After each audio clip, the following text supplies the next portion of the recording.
Да се смеат или да плачат од мака земјоделците, отоа некој прво ги исплаши со присуство на ГМО Оризот во регионот, а потоа повикувајќи се на германска лабораторија, им соопшти дека тоа не е било тоа. Несериозно, непрофесионално и екзибиционистички произвучи целата ГМО афера во оризородниот регион и пошироко и предизвика непотребна нервоза и сумничевост во јавноста, која сега веќе не знае ниту што навистина ја снашло, ниту што да мисли. Дотолку повеќе што за цело време никој не се осуди да спомене фирма или фирми во чии магацини е откриен сега веќе непостоечкиот ГМО Ориз, иако се најавуваше дека таков ориз е увезен нелегално и ќе следуваат строги санкции за увозниците. Со оглед на актуелните политички и национални превирања во државата, многумина се спремни ваквите смирувачки информации за неприсуство на ГМО кај Оризот да ги поврзат со предреферендумската атмосфера со цел да не се влијае негативно кај земјоделците. Други сметаат дека во соглед на најавените законски измени во делот на генетски модифицираните производи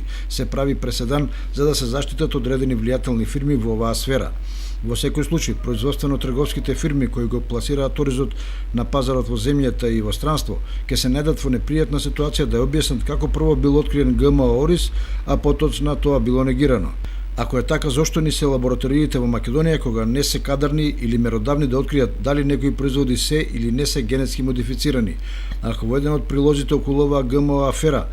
Тава Кочани пишуваше дека се тресеше гората, се роди глушец, сега ќе мора да се коригира и да каже дека џабе се тресеше гората бидејќи не се роди ништо.